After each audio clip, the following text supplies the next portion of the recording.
भारतीय संविधान में देश की तीनों सेनाओं का अध्यक्ष कौन होता है? भारतीय संविधान में देश की तीनों सेनाओं का अध्यक्ष कौन होता है? राष्ट्रपति भारतीय संविधान में देश की तीनों सेनाओं का अध्यक्ष होता है। और ये तीनों सेनाएं कौन कौन सी होती हैं? जल सेना, थल सेना और वायु सेना। इन तीनों सेनाओं का अध्यक्ष राष्ट्रपति होता है। अगला क्वेश्चन है, भारतीय संविधान के अनुसार देश का प्रथम नागरिक कौन होता है? भारतीय संविधान के अनुसार देश का प्रथम नागरिक कौन होता है? तो भारतीय संविधान के अनुसार देश का प्रथम नागरिक भी राष्ट्रपति ही होता है। इस वीडियो में हम राष्ट्रपति से जुड़े सभी इम्पोर्टेंट क्वेश्चन करने वाले हैं, जो आपके एग्ज़ाम के लिए बहुत ही ज़्यादा महत्वपूर्ण रहेंगे। नेक्स्ट क्वेश्चन है, भारतीय संविधान के अनुसार संघ की कार्यपालिका शक्तियाँ किस में निहित होती हैं? भारतीय संविधान के अनुसार संघ की कार्यपालिका शक्तियाँ किस में निहित होती हैं? तो ये राष्ट्रपति में निहित होती हैं संघ की कार्यपालिका शक्तियाँ, यानी कि जो कार्यपालिका शक्तियाँ उनको कौन देखता है? राष्ट्रपति देखता है। बहुत सारी शक्तियाँ होती हैं राष्ट्रपति के पास।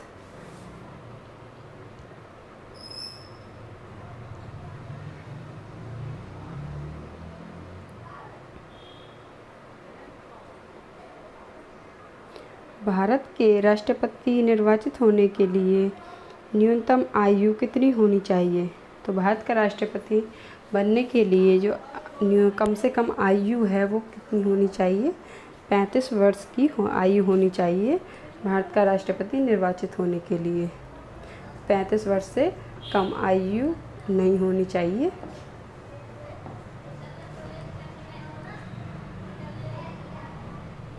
अगला क्वेश्चन है, राष्ट्रपति का निर्वाचन किस प्रकार होता है? राष्ट्रपति का निर्वाचन किस प्रकार होता है? तो राष्ट्रपति का निर्वाचन अप्रत्यक्ष रूप से होता है।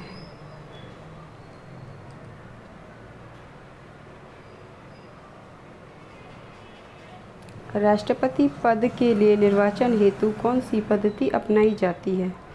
राष्ट्रपति पद के निर्वाचन हेतु कौन सी पद्धति अपनाई जाती है? तो ये पद्धति अपनाई जाती है एकल संक्रमणीय मत पद्धति एवं समानुपातिक प्रतिनिधित्व। तो राष्ट्रपति के पद के निर्वाचन के लिए एकल संक्रमणीय मत पद्धति का प्रयोग किया जाता है।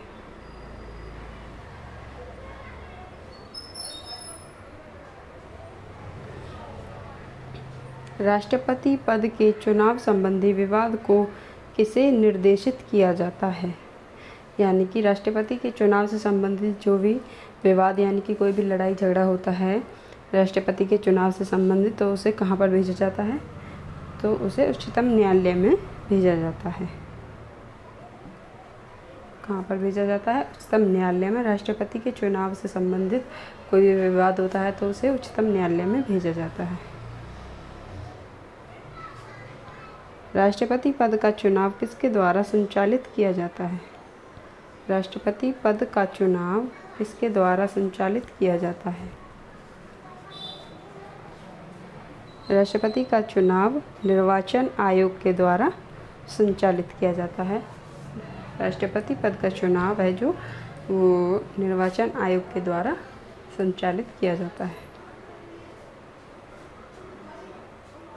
अगला क्वेश्चन है, राष्ट्रपति चुनाव संबंधी मामले किसके पास भेजे जाते हैं? तो राष्ट्रपति के चुनाव से संबंधित मामले हैं जो वो किसके पास भेजे जाते हैं? वो उच्चतम न्यायालय के पास भेजे जाते हैं। मैंने अभी पीछे भी रिपीट किया था ये क्वेश्चन कि राष्ट्रपति के चुनाव से संबंधित जो विवाद भी हो जाए या फिर कोई भी मामला हो राष्ट्रपति के चुनाव से संबंधित, वो किसके पास भेजा जाता है? उच्चतम न्यायालय के पास भेजा जाता है।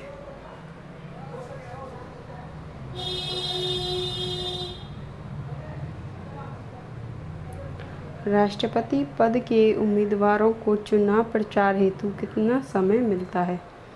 तो राष्ट्रपति पद के उम्मीदवारों को चुनाव प्रचार के हेतु कितना समय मिलता है? 2 सप्ताह का, यानी कि 14-15 दिन का समय मिलता है। जो राष्ट्रपति पद के लिए चुनाव लड़ते हैं जो उम्मीदवार, उनको 2 वीक्स का टाइम मिलता है।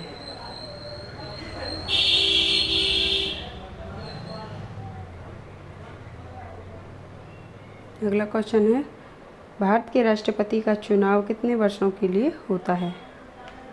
भारत के राष्ट्रपति का चुनाव कितने वर्षों के लिए होता है? तो भारत के राष्ट्रपति का चुनाव 5 वर्षों के लिए होता है। भारत के राष्ट्रपति का चुनाव 5 वर्षों के लिए होता है।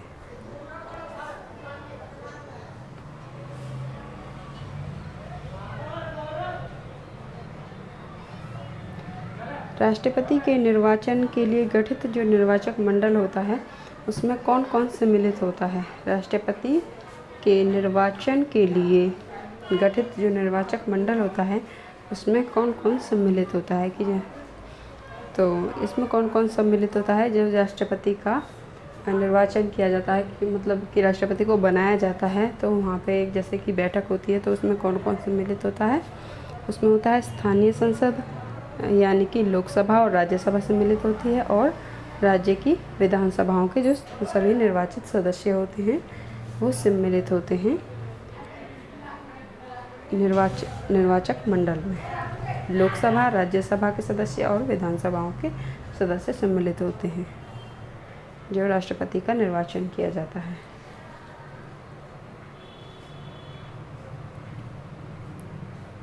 भारत के राष्ट्रपति को उसके पद से हटाया जा सकता है, तो किसके द्वारा भारत के राष्ट्रपति को उसके पद से हटाया जाता है? तो संसद है जो वो भारत के राष्ट्रपति को उसके पद से हटा सकती है।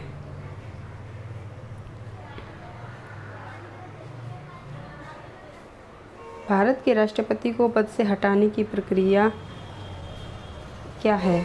तो भारत के जो राष्ट्रपति को उसके पद से हटाने की जो प्रक्रिया है वो क्या है? संसद द्वारा महाभियोग। संसद के द्वारा यदि महाभियोग लगाया जाए तो राष्ट्रपति को उसके पद से हटाया जा सकता है, यानी कि राष्ट्रपति को स्वयं ही त्यागपत्र देना पड़ता है यदि उस पर संसद महाभियोग की प्रक्रिया लगाई जाए। महाभियोग क्या होता है कि यानी कि जो संविधान है उसका उल्लंघन करना, ये होता है महाभियोग। यदि राष्ट्रपति संविधान का उल्लंघन करता है तो उस पर संसद महाभियोग लगा सकती है और राष्ट्रपति को अपने पद से इस्तीफा देना पड़ता है।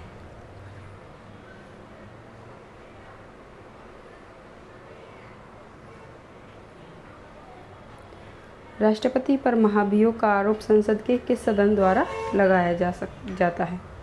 यानी कि जो राष्ट्रपति पर महाभियोग लगाया जाता है, महाभियोग का आरोप जो लगाया जाता है वो संसद के किस सदन के द्वारा लगाया जाता है? ये लगाया जाता है संसद के किसी भी सदन के द्वारा। यानी कि संसद के 2 सदन होते हैं, लोकसभा और राज्यसभा।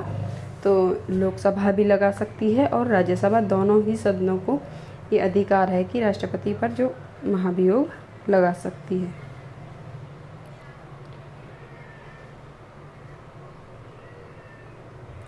राष्ट्रपति पर महाभियोग किस आधार पर लगाया जा सकता है?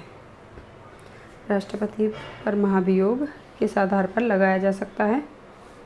संविधान के अतिक्रमण करने के आधार पर राष्ट्रपति पर महाभियोग लगाया जा सकता है।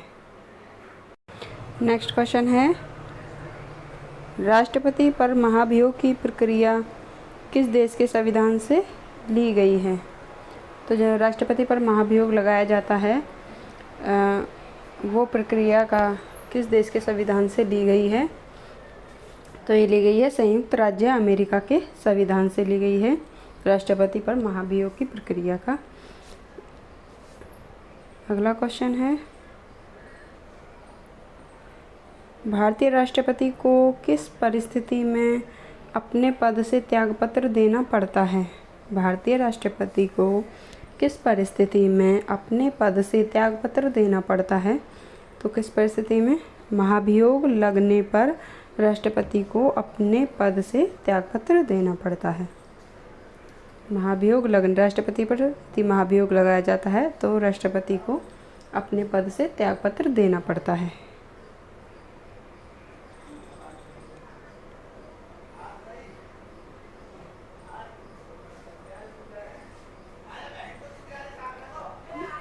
राष्ट्रपति के विरुद्ध महाभियोग का आरोप लगाकर उसे हटाने का प्रस्ताव पारित होना चाहिए।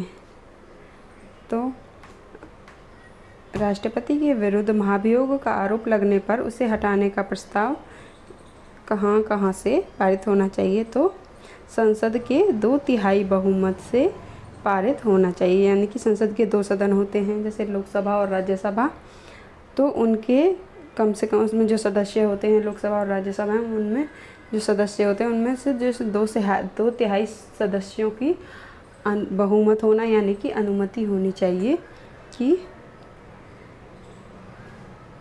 राष्ट्रपति को उनके पद से तभी हटाया जा सकता है। अगला क्वेश्चन है,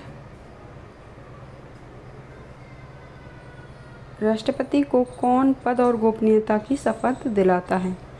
राष्ट्रपति को कौन पद और गोपनीयता की शपथ दिलाता है? तो भारत का जो मुख्य न्यायाधीश होता है वो राष्ट्रपति को पद और गोपनीयता की शपथ दिलाता है। कौन दिलाता है? तो ये दिलाता है भारत का मुख्य न्यायाधीश के द्वारा राष्ट्रपति को शपथ दिलाई जाती है।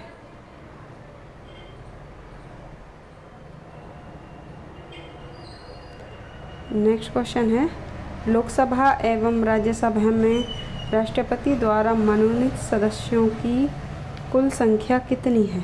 लोकसभा एवं राज्यसभा में राष्ट्रपति द्वारा मनोनीत सदस्यों की कुल संख्या कितनी है? तो 14 सदस्यों को लोकसभा और राज्यसभा में राष्ट्रपति के द्वारा 14 सदस्यों को राष्ट्रपति के द्वारा मनोनीत किया जाता है।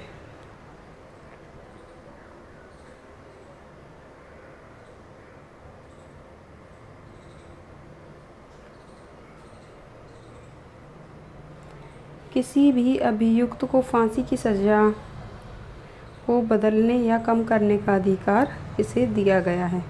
किसी भी अभियुक्त यानी किसी भी व्यक्ति को फांसी की सज़ा हो जाती है तो उसे या तो कम करवा सकता है और या फिर उसे बदला जा सकता है किसी और सज़ा में। वो अधिकार किसको प्राप्त है? तो वो अधिकार है राष्ट्रपति को प्राप्त है। किसी भी व्यक्ति को फांसी की सज़ा को बदलने और उसे कम कराने का अधिकार राष्ट्रपति को प्राप्त है।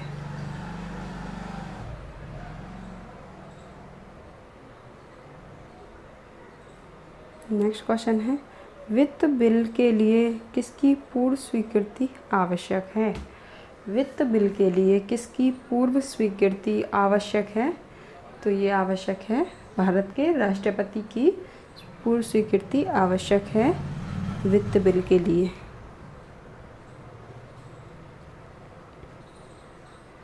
राष्ट्रपति का रिक्त स्थान कितने माह में भर दिया जाता है? राष्ट्रपति का रिक्त स्थान कितने माह में भर दिया जाता है? तो ये 6 माह में भर दिया जाता है। यदि राष्ट्रपति का स्थान यानी कि राष्ट्रपति की अपने पद से त्याग पत्र दे दे या उस पर महाभियोग लगाया जाए या कई बार राष्ट्रपति की डेथ हो जाने पर उसका स्थान 6 माह में भर दिया जाता है। यानी कि 6 महीने में कोई ना कोई नियुक्त कर दिया जाता है।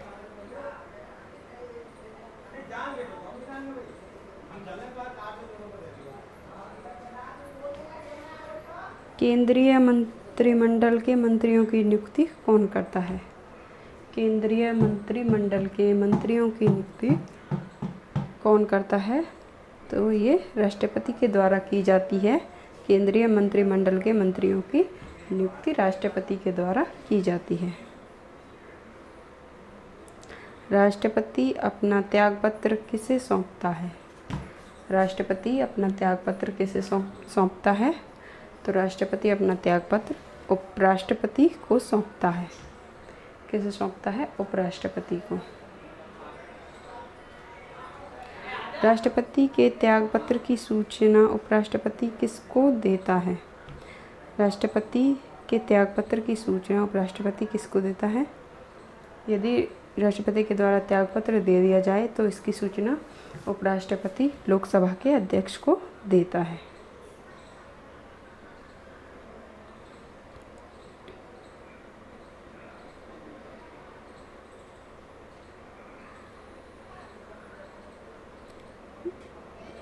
नेक्स्ट क्वेश्चन है, राष्ट्रपति के भत्ते के अलावा प्रति माह कितना वेतन मिलता है? राष्ट्रपति को भत्ते के अलावा प्रति माह कितना वेतन मिलता है?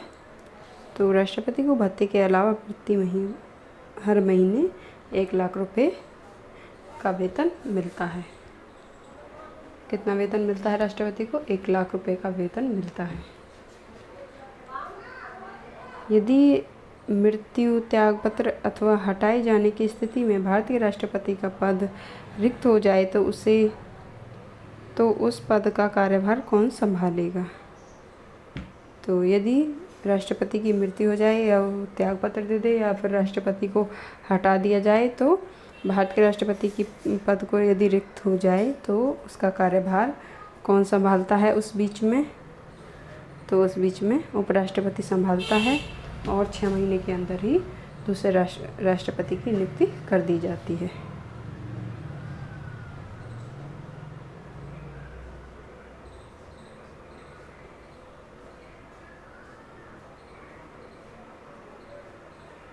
नेक्स्ट क्वेश्चन है,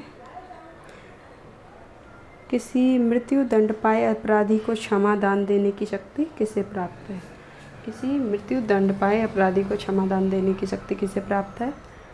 तो ये केवल राष्ट्रपति को ही प्राप्त है। मैंने पीछे भी रिपीट किया है वाला क्वेश्चन कि किसी भी व्यक्ति को यदि मृत्यु दंड दिया जाए या फिर उसकी सज़ा कम कराने का अधिकार राष्ट्रपति को प्राप्त होता है। ये क्वेश्चन नंबर 32 है, यहाँ 2 बार बाय मिस्टेक हो गया है 31।